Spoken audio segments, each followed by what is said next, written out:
We are live. Very cool. All right. Yeah, I'll go ahead and kick this off. So we have Jess Remington here, and we're really pleased to speak with her. Um, Jess, I'll just give a quick intro based on your bio. Worked for HUD as an economist. Um, has also had a prior role at Mercatus, the Brookings Institution, the Atlantic, and is the founder of the DC Yimbys.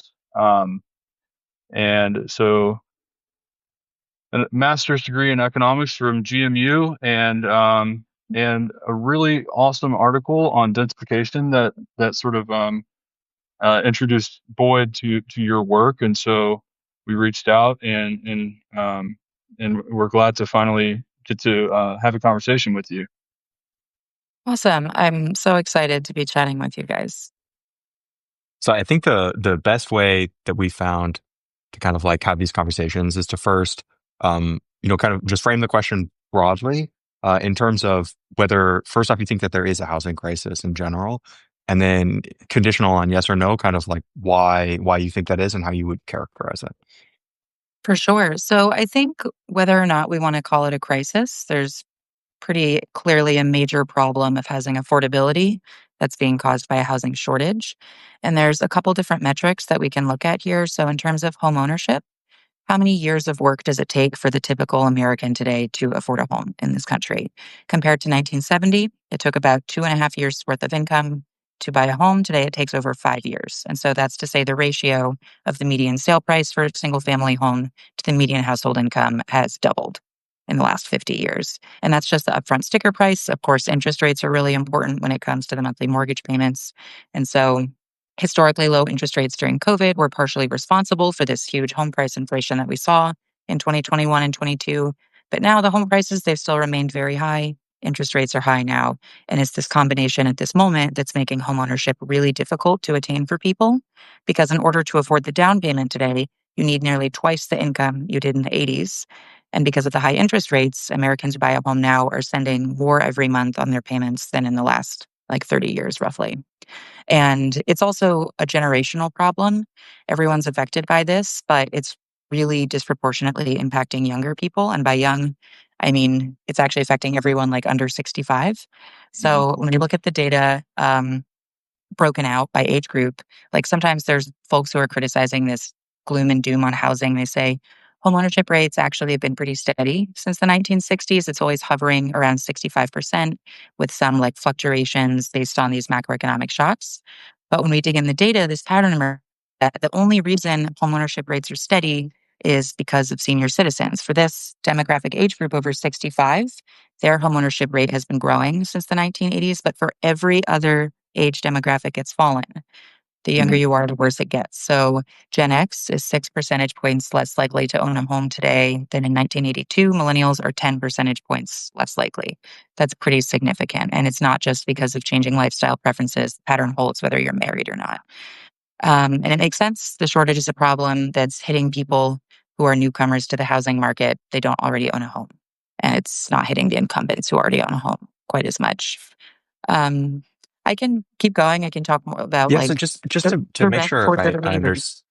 understand at a high level, basically the way you understand it is that there's just it's too expensive. Like there, it as in regards to the crisis, it's just like eating too much of a share of people's like household income, essentially, and that there is a Mhm. distributional component.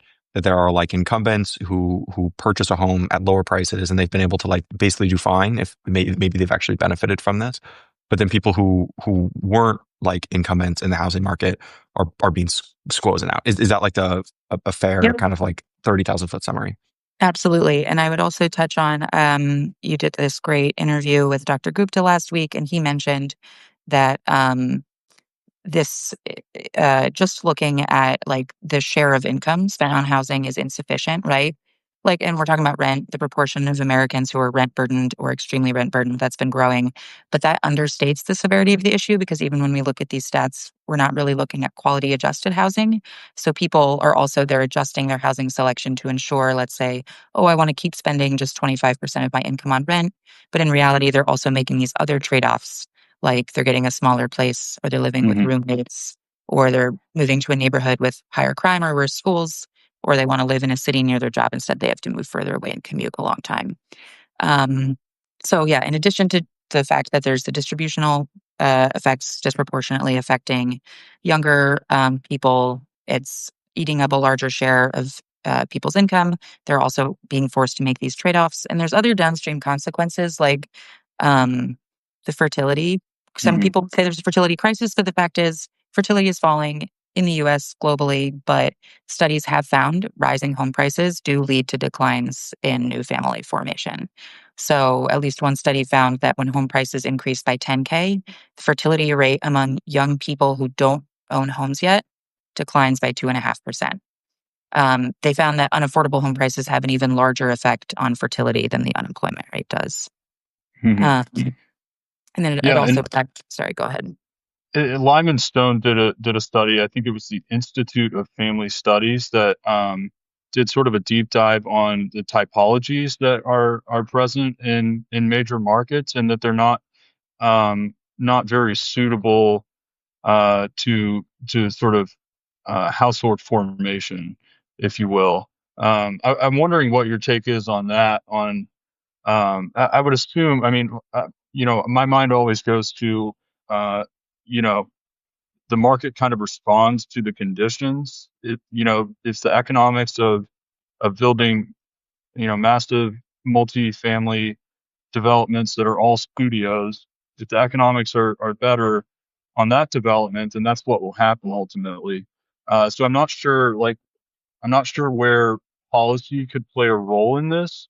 What would, yeah, what's your opinion on that? Sure. So I think that actually my colleague I think ran the numbers that were in the Institute for Family Studies piece and saw that some of the claims maybe don't quite hold up. That actually the markets for these different typologies of housing, one bedrooms versus four bedrooms, are actually very like consistent. They're very highly correlated across metro areas. And it is true that like there are policies some cities do where there will offer incentives to apartment builders to add more three-bedroom homes, more family-friendly homes. Hmm. Um, I think it's unclear at this point how effective that is because, as you said, they're responding to demand, and oftentimes those three-bedroom homes get filled by adult roommates. So um, it's a difficult question, and it is true that we should have more family-friendly apartments, but it's unclear, at least right now, if you just simply by offering incentives to developers, if that's going to fix the problem. So, Hmm. so you said an interesting line there that it's like informed by demand. And the more, I've dug into housing, it seems like this is maybe the first order variable in all of this is that, expensive areas are expensive because they're high income and people can afford to pay. And when I think about housing affordability, there's like a pure econ libertarian brain that might just say that like, I guess the market is kind of a clearing, right? And obviously there are these like governmental frictions and stuff. Um, what are your thoughts on where we're like deviating from like the way it should be? Like what is the friction ultimately that's causing this to not just be demand is driving certain types of houses and this is what we can happen to afford with our economic output? Like what is it that's causing us to deviate from the equilibrium that we should be at, basically?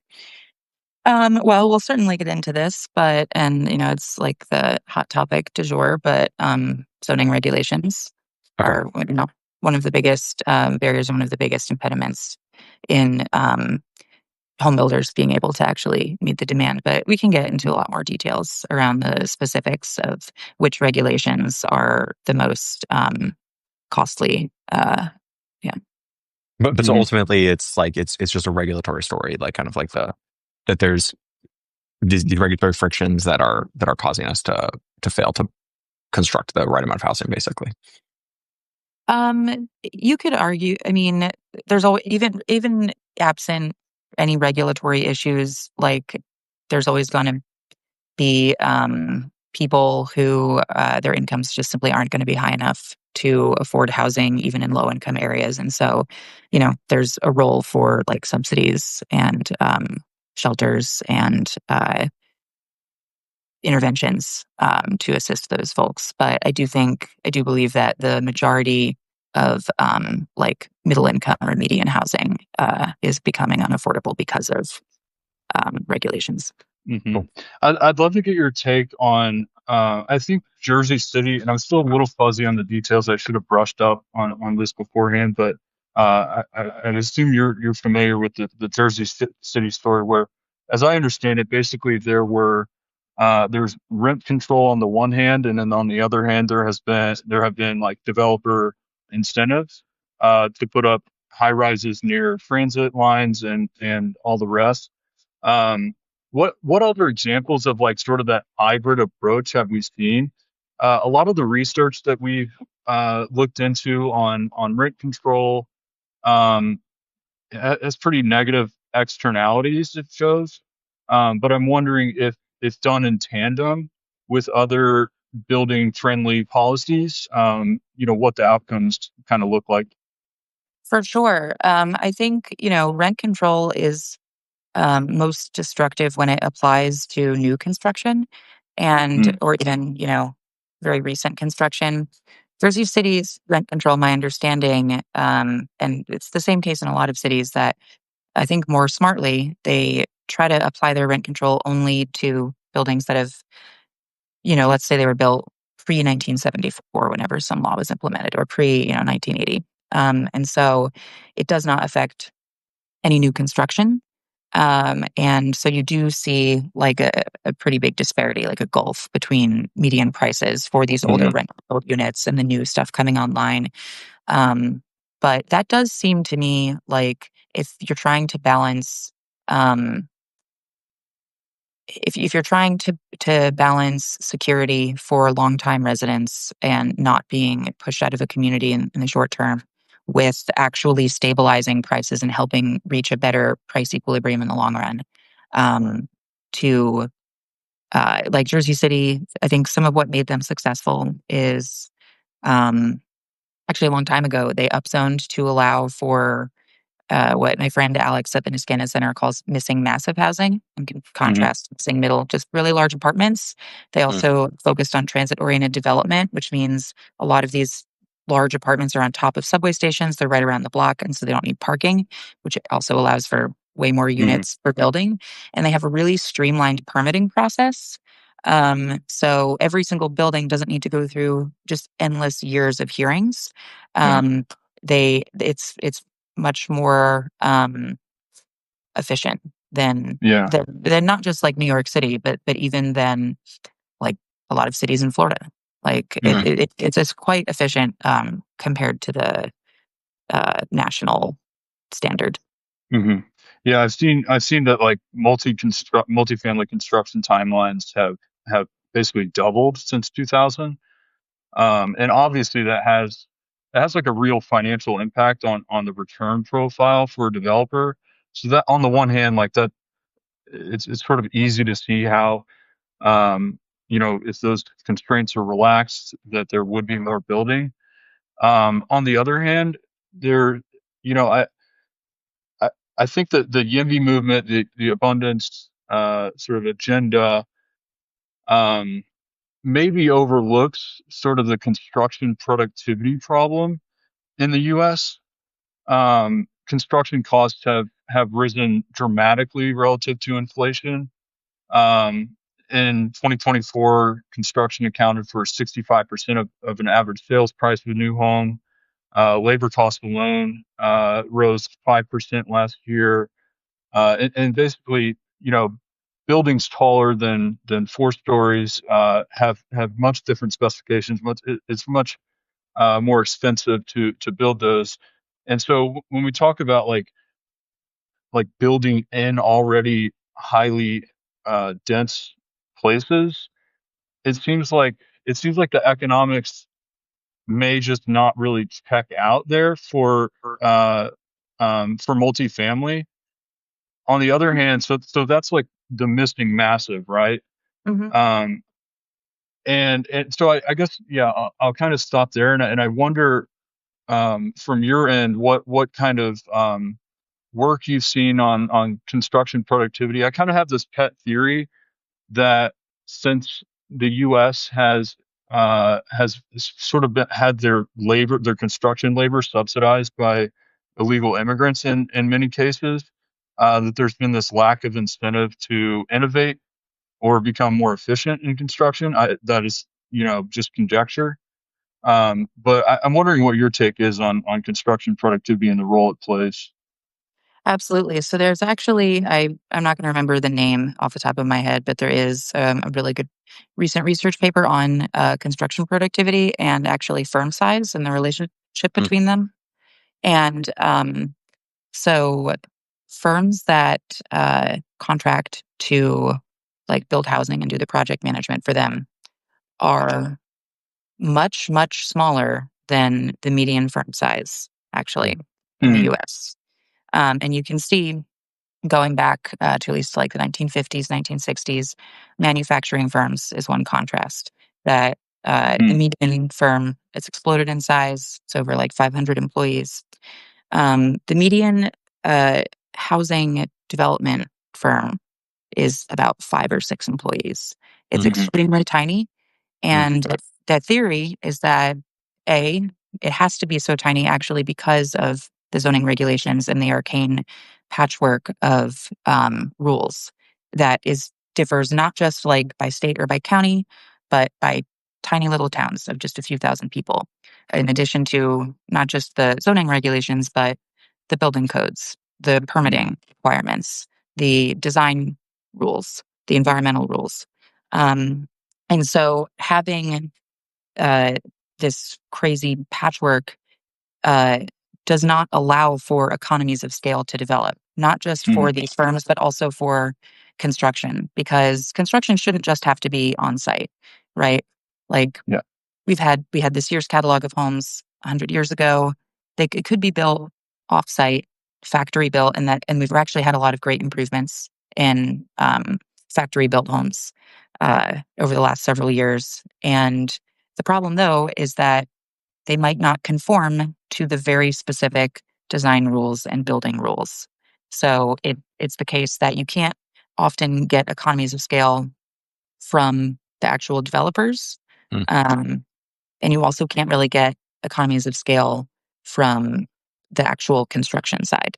And so I know that that's the economies of scale is a bit different. You're talking about actual labor force, Mm, and is this the labor force made up of undocumented immigrants primarily? Is it made up of union workers? It is true that construction union workers do their median wages are much higher than non-union construction workers, mm. and the disparity is much larger than for other industries as well. Um, but I do think that uh, the inhibited ability to take advantage of economies of scale is a huge part of the story as well, which can be explained still coming back down to the land use Mhm. rules. So So that this is a fragmentation. Yeah, go ahead, Yeah, Peter. this is a great transition, in my opinion, to kind of like where you think the role of federal government like fits into this problem, Mm, right? Because what you're describing is, people are forced to like understand the boutique nature of like a local community. They're able to operate with profit. You can't aggregate this up because it's like you would have to know the specific rules of every specific town. So I'm gonna kind of ask an open question, which is where you think the federal government fits in solving this problem? Is it um and just in general where you think the federal government fits in terms of housing? and maybe this Totally. is a good opportunity to talk about the Road to Housing Act, Yeah, for which, sure. yeah.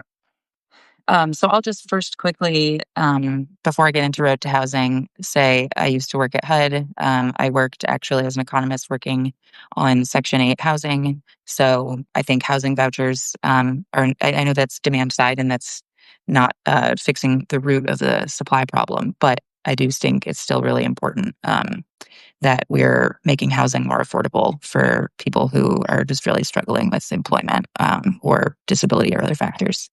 Mm, So I think HUD is great, and I think HUD's done a lot of good work on helping with affordability on the demand side currently.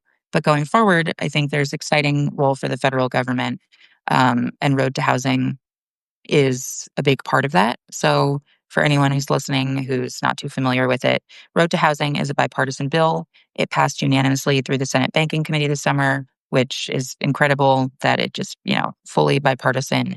And then it also passed in the Senate earlier this month.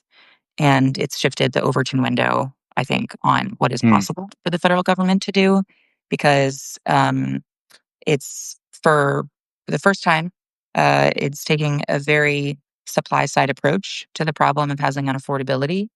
Um, and I can talk about some of the provisions of it that we're excited about. So, one of the provisions, the Innovation Fund, is a grant program. It would establish a federal grant program where municipalities that have made important reforms to their land use code and also have built a lot of new housing and a lot of new housing that is available to people of different income levels. Um, if they've done that, then they can submit a request for a grant to assist with like their infrastructure costs or other costs that could be associated with their development. And and then it's up to $200 million that would be offered. And so this is like a in total. And so this is like a very like financially large incentive for municipalities to move forward to for their mayors and for their city council for it to be more politically like favorable for them to be able to Hmm. say, look, if we could look at this city next door and they got a $10 million grant because they made these reforms. And on top of that, they also built all these new duplexes and quadplexes that are affordable for families trying to start a home. And so that's like one of the carrot approaches in uh, in the Road to Housing. They also have incentives for tying federal funds for transit dollars for public transit to uh, upzoning. And so that's great, right? Like, it shouldn't just be handing out federal money totally unconditionally if it's not going to be used well. If you're going to put down your train station in the middle of an empty area, right? So um, that's great as well on the carrot side. And then also on the stick side, they have the Build Now Act, which is tying a small percentage, 10% of annual CDBG funds for a city. Um, and it's tying it to their housing production. Hmm. So if it only applies to high income communities. So if you're not a high income community, you're exempt from this program. But if you are in the top half of producers in housing production that year, you get a bonus to your CDBG allocation. If you're in the bottom half, you get it taken away. And I don't think this is going to be a huge stick, really. It's 10% of CDBG funding, especially for high income places that have a strong tax base. Hmm. It's not going to be, it's not equivalent to when we tied highway funding to changing laws around the drinking age, right? Like Yeah. highway funding is Hmm. massive. This is quite small, but it is a great first step. And it's a great signal that the federal government is willing to, it's not doing anything prescriptive. It's not demanding that localities change their zoning code in a particular way. And it's not mandating anything. It's not like the state preemption that we've been seeing.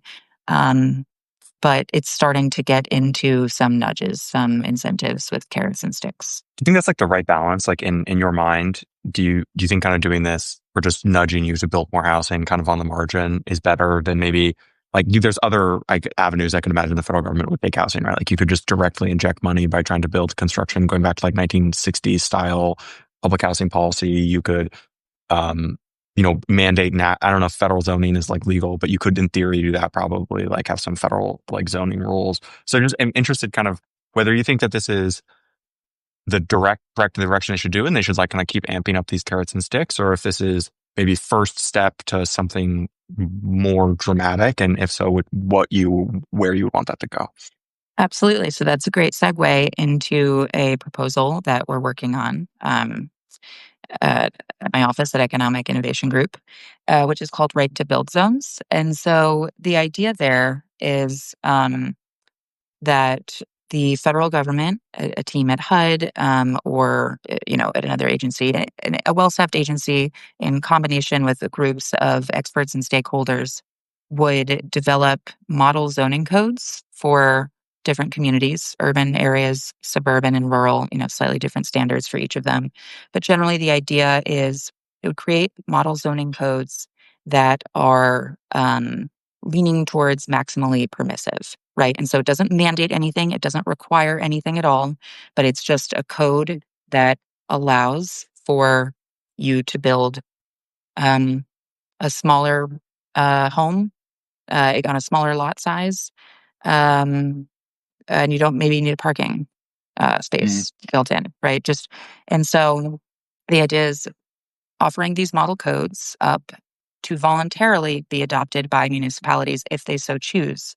And then if a municipality chooses to adopt this model zoning code, it creates a sort of clean slate, where a lot of the current zoning reforms that are happening, they're very piecemeal. It's sort of one at a time, and so you're getting marginal improvements, but sometimes um, they sort of conflict with each other. So, for example, like a FAR requirement could conflict with, you know, a setback or height or density requirement. So and then sometimes cities are running into that problem where they're making a few changes, but they're not making enough. And so they're not actually able to realize all of the benefits uh, of what they're looking for.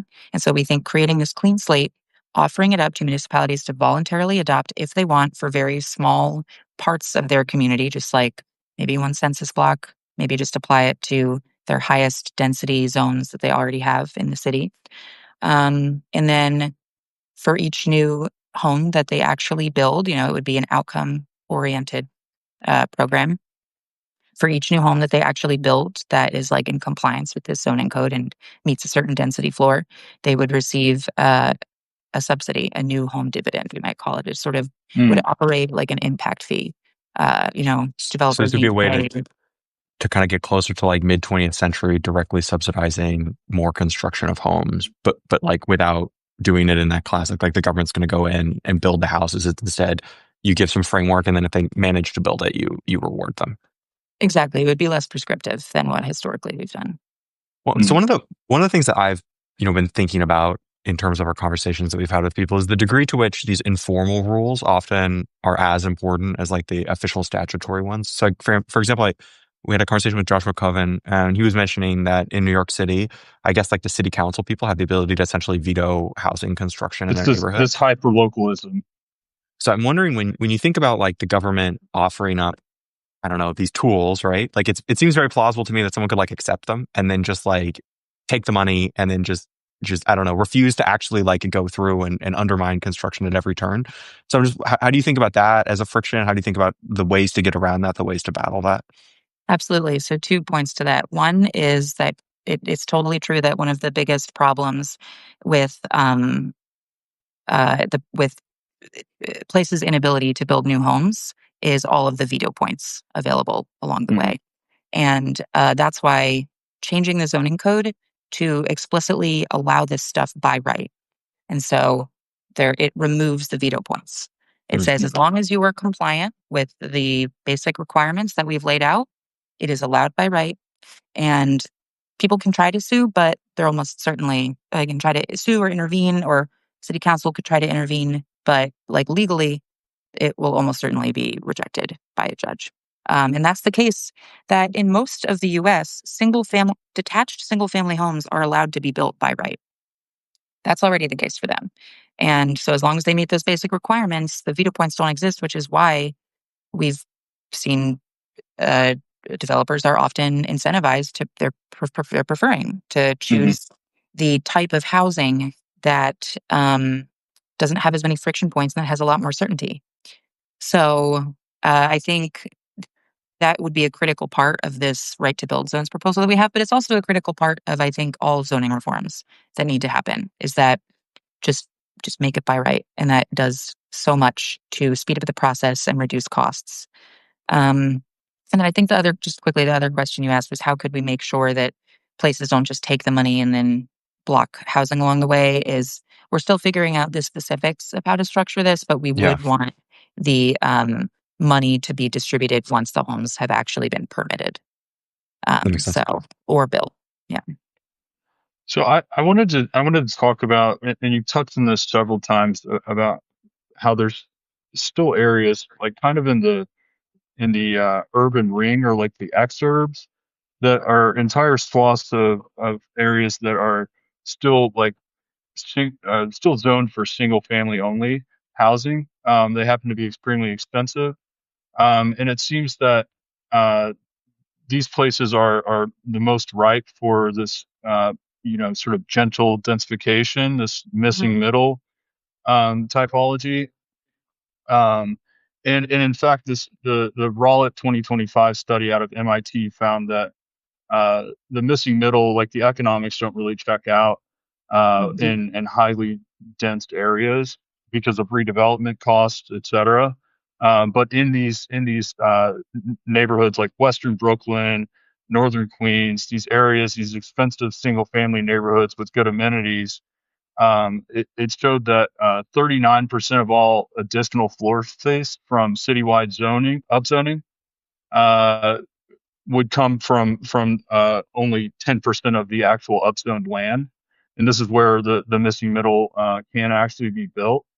Um, and so I'm wondering, like, I guess what what is the if you were to steel man the NIMBY argument, Mhm. and maybe take us through the history of these zoning restrictions that have taken place.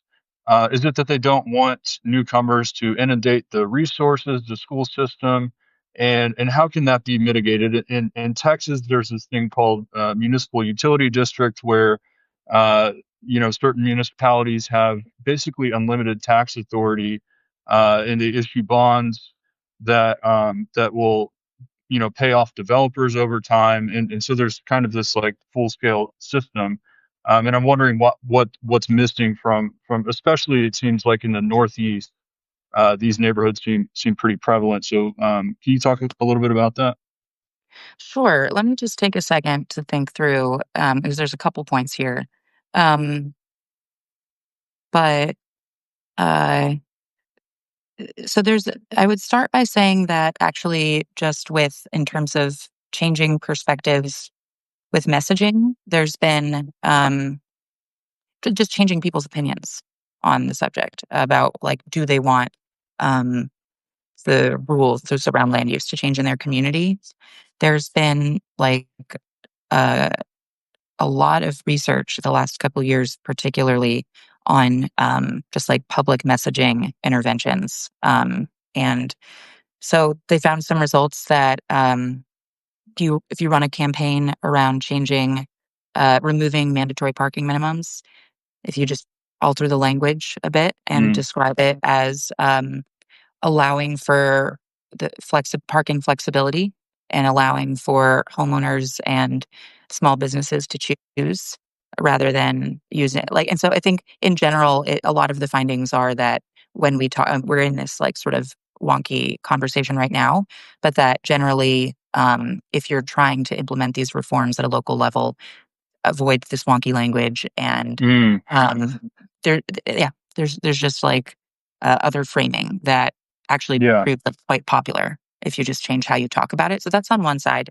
Another side is even if you change the framing, people are still going to have like material or emotional opposition to their community changing, um, which that's fine, that's fair for a lot of people. It's just kind of human nature.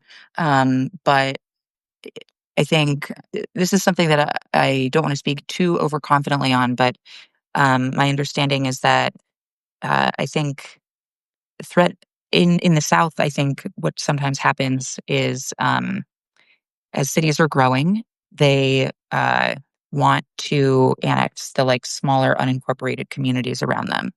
Mm, And uh, if the smaller communities want to avoid being annexed and they want to like retain their autonomy, they can like sign an agreement to, as long as they agree to sort of on their periphery as they're abutting the larger city that's growing, as long as they agree to change their land use rules and upzone a bit and allow for more density in those areas, then they can retain their political autonomy. And Mm. it's by adding that like zoning overlay, so they can avoid total annexation.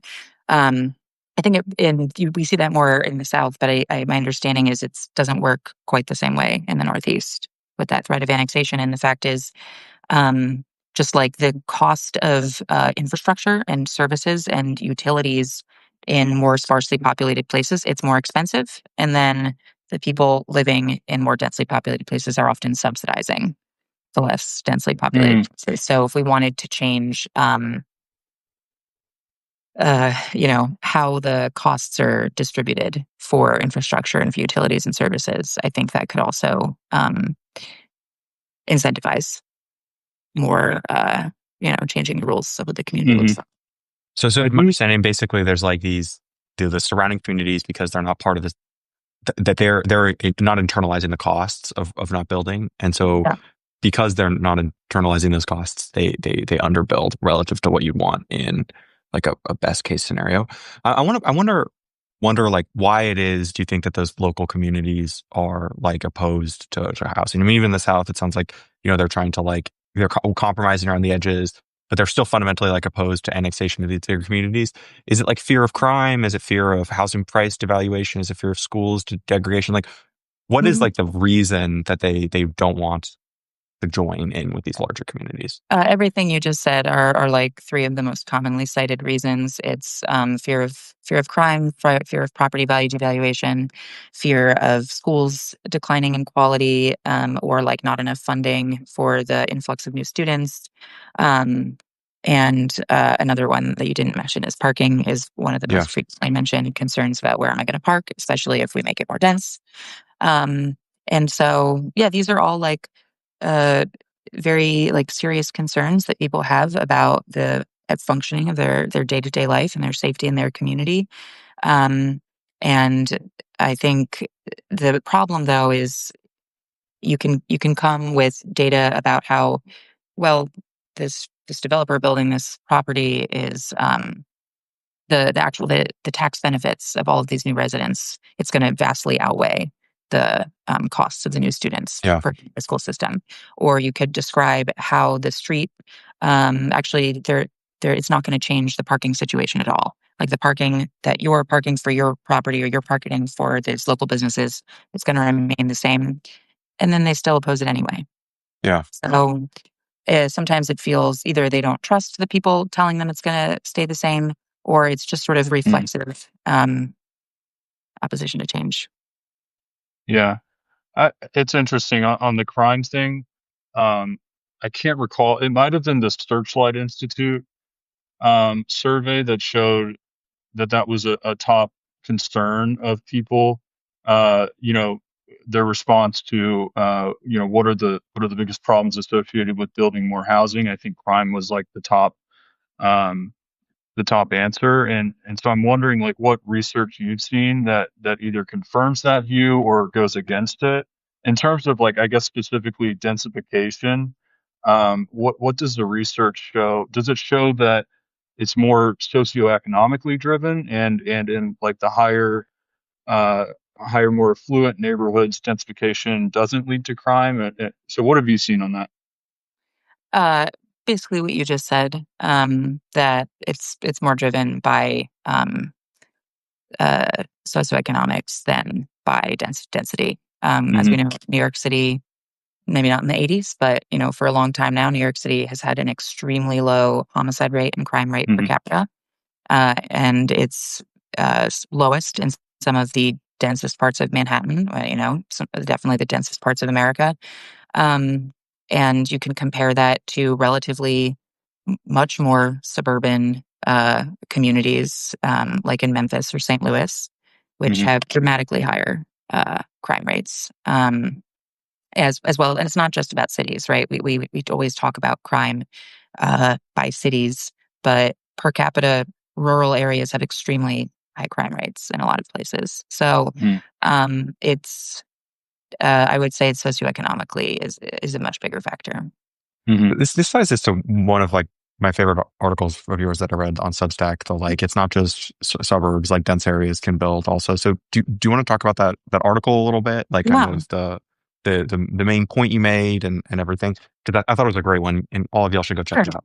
So it was inspired because you often hear from opponents of home building broadly that, especially like NIMBYs in a given like community at a hearing for a new housing development, they're like, we're already too built out.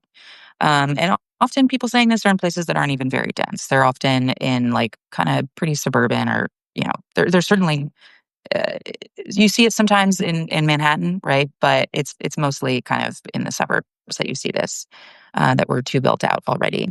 And so I was curious, and I wanted to look at housing development patterns in the U.S. by their pre-existing density.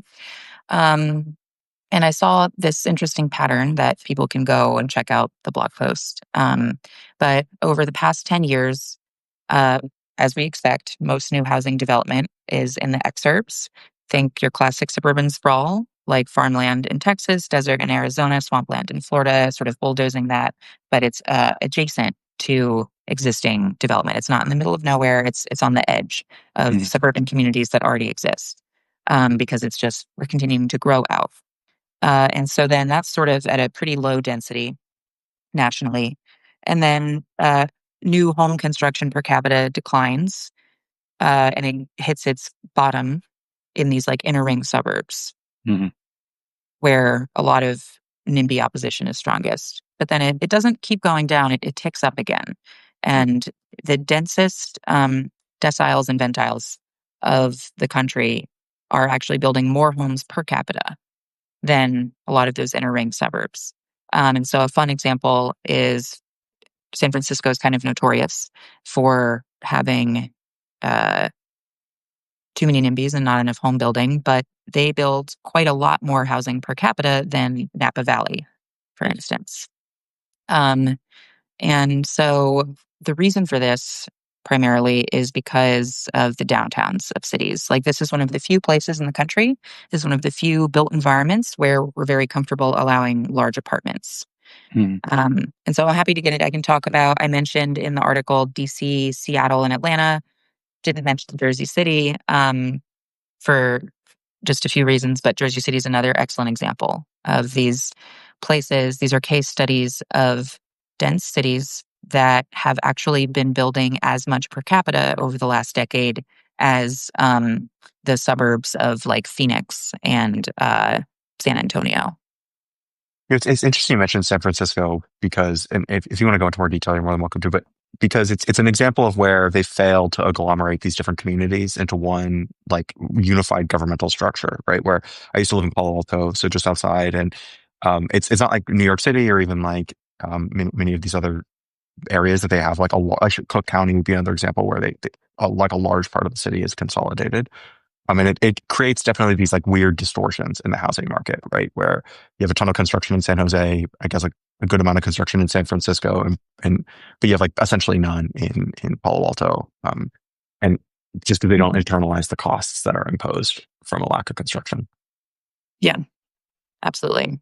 Yeah, and I think like Mike Fellman and Cameron Murray have made this point that on San Francisco, it's very much been a story of, in their view, sort of rising rents and rising housing prices inducing more building. And since the growth in rents has turned over, then predictably you've seen building new starts kind of dry up. Hmm. So yeah, it's interesting. I wanted to kind of zoom out on this same topic, but look, at a more macro level. I'll cite the Rowlett 2025 study again. It found that like time horizons matter enormously. And it found that the benefits of zoning reform accumulate over 40 plus years.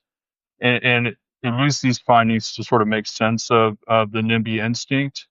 Whereas, today's reforms primarily benefit future residents rather than current ones. Um, as an extension of that, I'm kind of wondering, as we look out 2 decades, 3 decades, when uh, given, I mean, if we extrapolate current rates of immigration, which are much lower than they have been, um, you can sort of paint this picture where demand is waning. Something looking something like Japan in the 80s, 90s, and even in the 2000s. And so I'm wondering, like, from your perspective, what do you consider the major risks, or do you consider the major risks of overbuilding, especially given that debt cycles are intricately woven into building and real estate cycles in general, and that it might, in the face of diminished demand in sort of a deflationary environment, that it might induce sort of a financial crisis scenario. Yeah, that's a great question. I don't think that we're at a serious risk right now of overbuilding, and you know, we've seen some cases like Austin is a good Hmm. example. Star, a little bit of Tampa recently, places that in response to the huge population influx, domestic migration during 2020, 21, there's this really great building boom. And it has led to, rather than prices increasing there, they're stabilizing more or even falling a bit. However, because of, changes in the macroeconomy and the culture, there's been more of an exodus from Austin and Tampa. And so prices in both those places they're not just stabilizing or falling a little bit, they've been falling a lot, especially for rents. Hmm. And so, but even still, um, that's still within like a good range where the homes are still much more affordable in those places Hmm. for people, and there's not much concern of like local recessions in those places. Um, and it's a good question around like when are we gonna? How do we make sure we like hit um, like an equilibrium and don't over Yeah. and don't build too much? Um, I don't have answers as to like what that specific number is, but I think that we're so far from it right now. We're so far from that equilibrium um, that I don't think we're at risk of hitting it too soon. And another important note: so people sometimes will point to that, like relative to population growth, we have been actually building quite a lot the last 20 years, even including during that decade post the recession. But part of what's happening is there's also shifting household sizes and Hmm. shifting household formation. Some partly as a response to these really high home prices, but also just partly because of changing culture. And they're compared, especially to like 1960, the proportion of people living in a traditional nuclear family is so much smaller. We also have a much larger elderly population as we're getting older. We have a lot more senior citizens just living at home with their kids are already grown up and out of the house. And so we it's really important that we continue to build um, smaller homes for these smaller household sizes, um, and that also so that's the 2 points that it's important to build the smaller homes, but also that we we have more people living alone today, or we have more people living with just two people or just three people in a home. Hmm. And so because of that, even if it seems like housing growth, housing construction has seemed like kind of on par with population growth, that because of those changing dynamics, we still just need even more homes. Hmm. Yeah. We had originally asked for 45 minutes of your time, and we've so I want to make sure that we're being respectful. I don't want to take more than than you're comfortable with.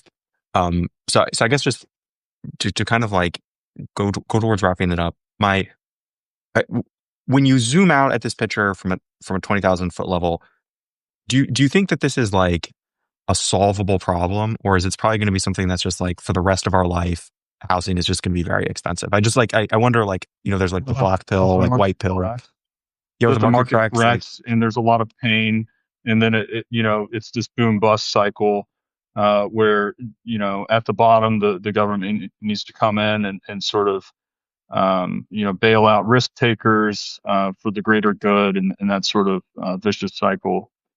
just like basically, are you like black pilled on housing, or like do you think that there's like a light at the end of the tunnel? Like where do you sit on this? I feel incredibly optimistic about housing actually relative to like healthcare or immigration or criminal justice. Like I feel really optimistic in a this is a weird comparison to make. I think it's more serious than this, but it feels a little bit like the momentum behind the state laws to reform marijuana criminalization Yeah. in the early 2010s, where there's this surge of bipartisan support for something that everyone agreed like this is just a bad idea and it's hurting people unnecessarily.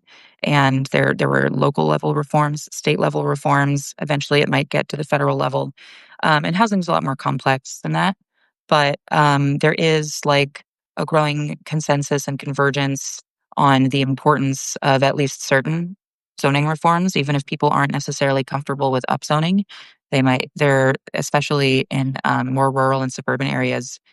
There's been great um, state preemption or state laws in Texas and Montana around prohibiting cities from or sub new subdivisions of suburbs from having like excessively large minimum lot sizes. There's been new laws around changing the mandatory minimum parking requirements.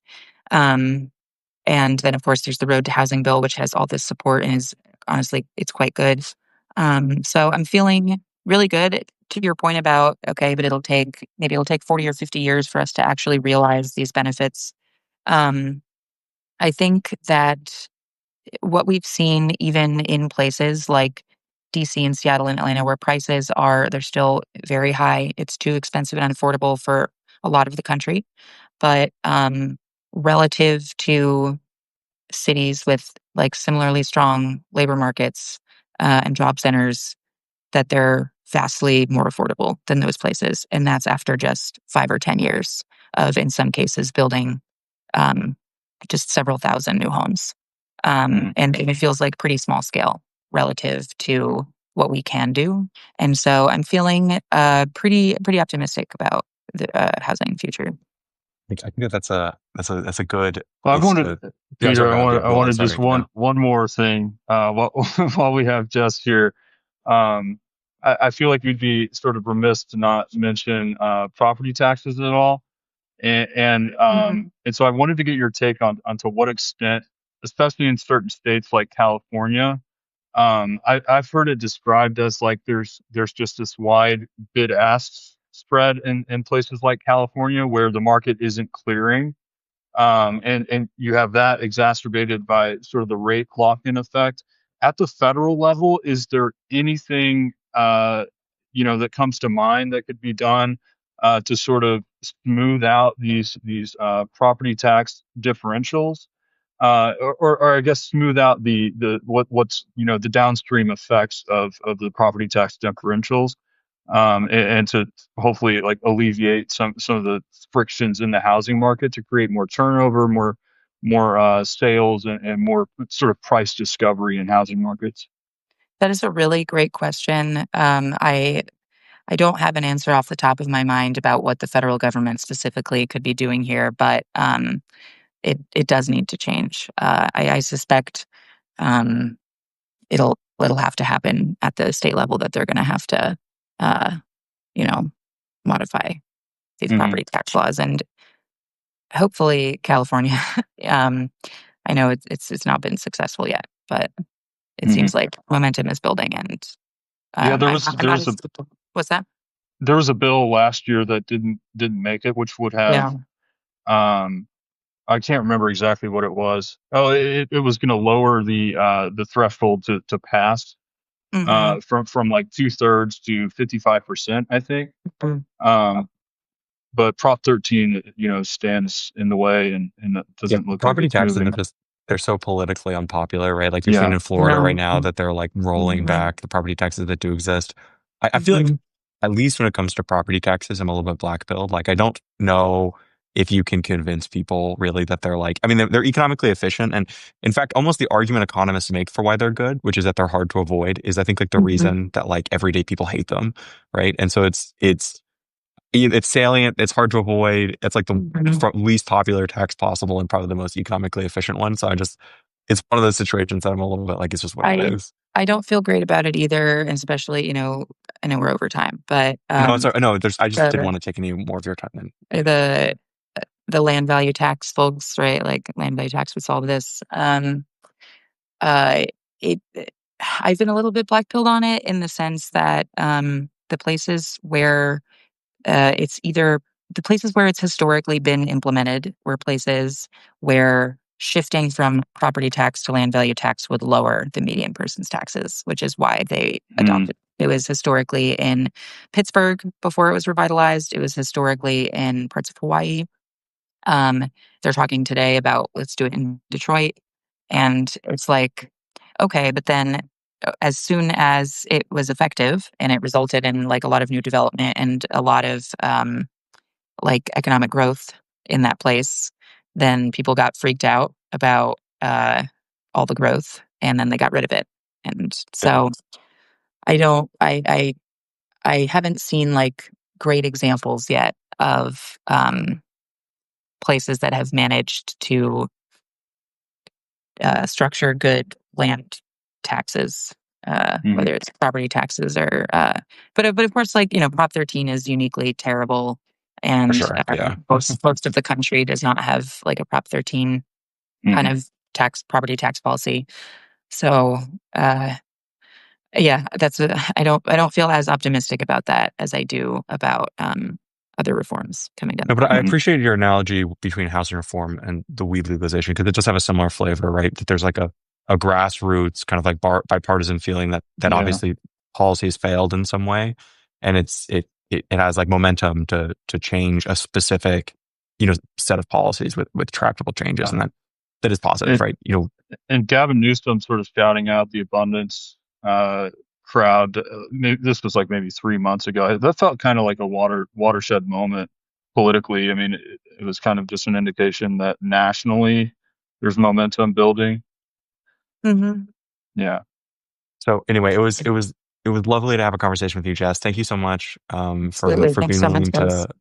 to come out. And you all should definitely go check out her Substack and all the stuff that they do at the Economic Innovation Group. It's great stuff.